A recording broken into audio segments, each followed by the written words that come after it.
Assalamualaikum warahmatullahi wabarakatuh. Anak-anakku sekalian yang saya banggakan, bagaimana kabarnya kalian hari ini? Masih sehat semua? Masih siap untuk mengikuti pelajaran selanjutnya? Ya, bagus. Nah, anak-anakku sekalian, dalam kesempatan kita hari ini kita akan melanjutkan pelajaran kita, yaitu tentang gerak pada hewan. Gerak pada hewan ini berbeda dengan gerak pada tumbuhan, karena gerakan pada hewan itu menyebabkan hewan itu berpindah tempat. Artinya, gerak pada hewan itu bersifat aktif sehingga hewan itu bisa berpindah tempat. Nah, untuk menambah pengetahuan kalian tentang gerak pada hewan, maka sebaiknya kalian tonton tayangan video berikut ini.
Anak-anakku sekalian yang saya banggakan,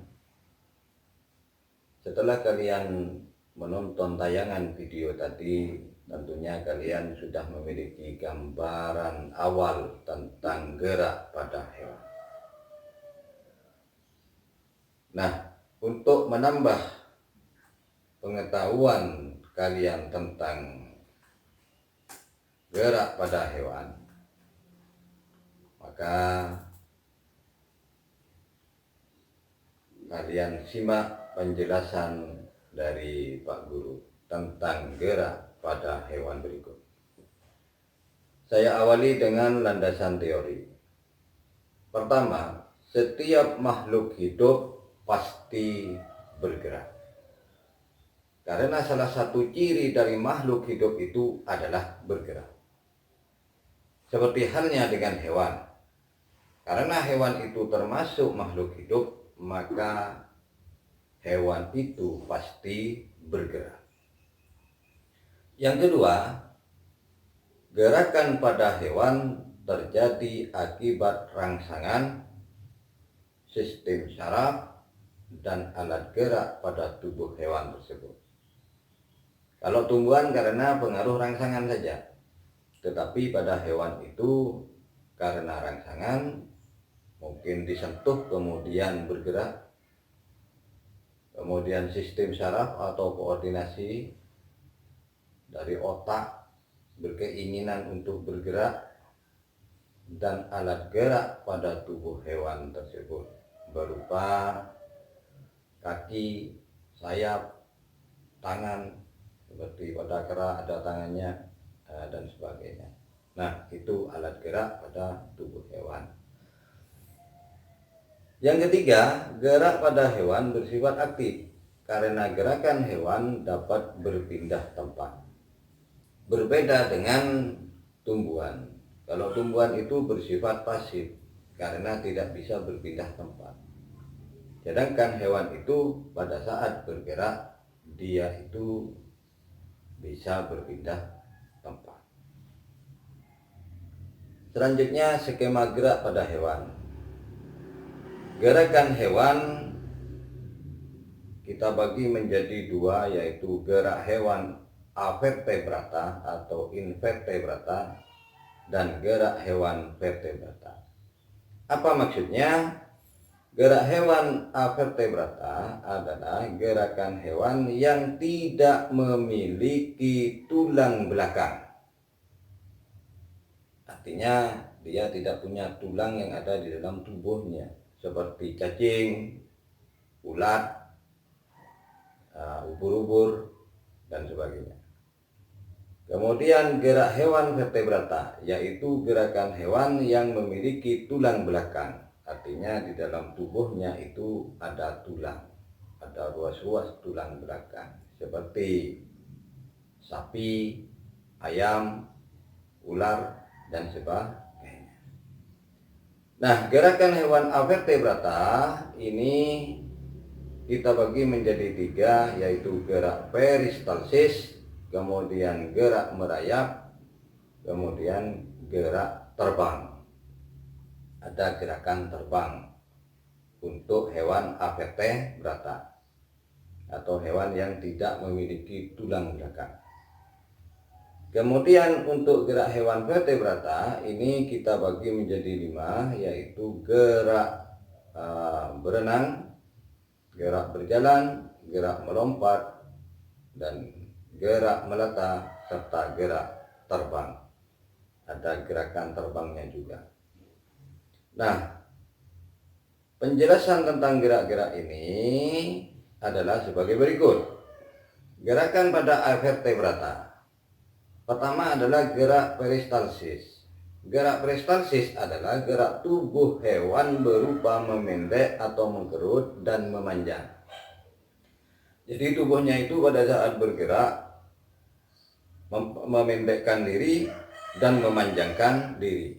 Misalnya adalah gerakan pada cacing, gerakan pada larva, gerakan pada tripang, dan sebagainya. Yang kedua adalah gerak merayap. Gerakan merayap adalah gerak berjalan dengan tungkai kaki yang pendek. Artinya kakinya itu pendek-pendek. Misalnya adalah gerakan pada semut. Jadi semut itu kakinya pendek. Rayap. Nah, rayap itu juga kakinya pendek. Kelabang, kaki 1000 dan sebagainya. Nah, itu juga termasuk avertebrata. Hewan yang tidak punya tulang belakang. Kemudian gerakan terbang. Gerakan terbang pada hewan avertebrata adalah gerakan tubuh hewan berupa melayang di udara. Contohnya adalah gerakan pada kupu-kupu. Gerakan terbang pada belalang, laron, lebah, dan sebagainya. Nah, kupu-kupu, belalang, laron, lebah itu termasuk avertebrata karena tidak punya tulang yang ada di dalam tubuhnya, tapi ada di luar tubuh.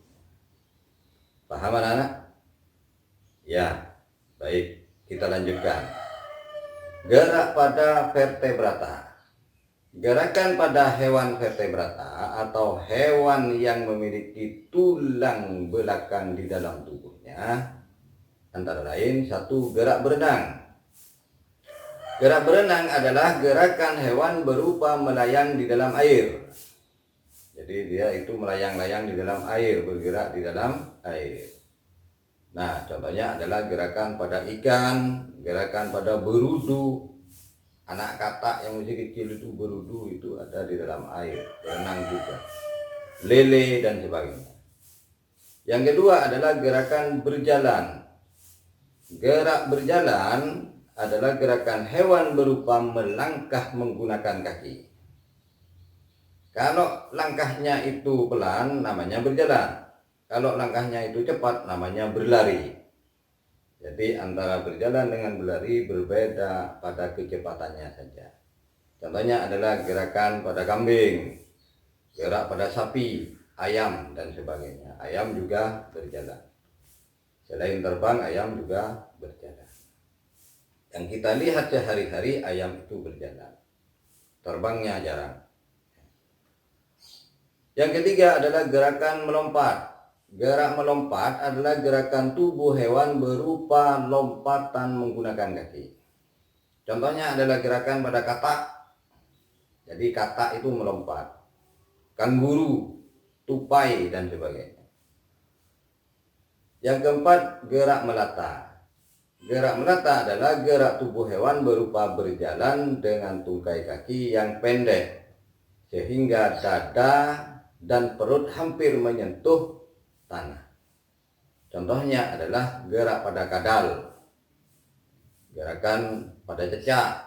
Cecak itu kakinya pendek sehingga dada dan perutnya itu hampir menempel pada tembok sehingga disebut dengan melata. Komodo dan sebagainya.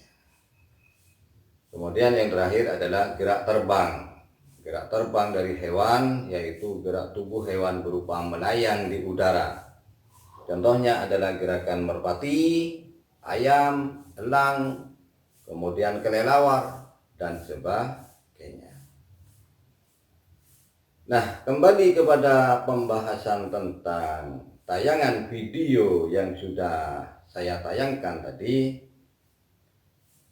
Yang pertama adalah video gerak pada cacing.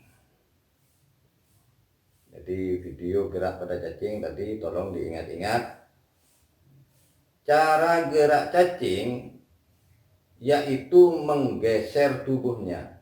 Jadi tubuhnya digeser sedikit demi sedikit dengan cara memanjangkan tubuhnya dan memendekkan tubuhnya. Jadi dipanjangkan kemudian dipendekkan sehingga bergeser sedikit demi sedikit. Nah, seperti itu cacing bergerak. Gerakan ini disebut dengan gerak peristalsis. Saya ulangi, gerakan yang seperti ini disebut dengan gerak peristalsis. Tayangan video yang kedua yaitu video tentang gerak pada burung. Cara gerak burung adalah melayang di udara dengan cara mengembangkan dan mengepakkan sayapnya. Jadi sayapnya dikembangkan dan dikepakkan. sehingga burung itu bisa terbang atau melayang di udara. Nah, cara gerak seperti ini disebut dengan terbang. Jadi burung itu terbang karena punya sayap. Caranya supaya terbang harus dikembangkan sayapnya, kemudian dikepakkan sehingga bisa terbang. Untuk selanjutnya adalah video gerak dari hewan cetah. Cara gerak cetah yaitu dengan cara melangkahkan kakinya secara pelan atau cepat. Jadi kalau pelan namanya berjalan, kalau cepat namanya lari. Nah, cara gerak hewan seperti ini disebut dengan berjalan atau berlari. Kalau pelan berarti berjalan, kalau cepat berarti berlari. Ini anak-anak yang bisa saya sampaikan, apa bisa dimengerti? Ya, mudah-mudahan kalian bisa mengerti apa yang sudah disampaikan oleh Pak Guru. Nah, untuk selanjutnya kalian bisa menambah pengetahuan kalian, yaitu dengan cara membaca buku IPA kelas 8 semester ganjil PT 3 Serangkai halaman 44 sampai 48. Ini sebagai sumber rujukan. Yang kedua, yang sudah punya buku baru, yang buku IPA Hot itu kelas 8 yang sudah beli di Kopsis, silakan kalian buka buku tersebut, semester ganjil PT 3 Serangkai Mandiri halaman 9 sampai halaman 13.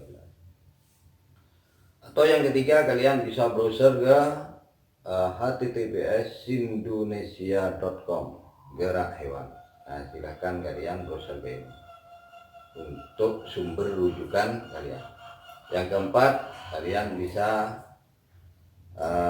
tonton video pembelajaran tentang gerak pada hewan. Nah, ini salah ini ya, ada di YouTube kita, belum saya revisi ini gerak tumbuhan ya. Maksudnya Pak Guru adalah kalian bisa tonton video di YouTube tentang gerak pada hewan ya. Ini keliru ini. Ini anak-anak yang bisa saya sampaikan. Mudah-mudahan bermanfaat bagi kalian semua. Saya akhiri. Sekian, terima kasih. Wassalamualaikum warahmatullahi wabarakatuh.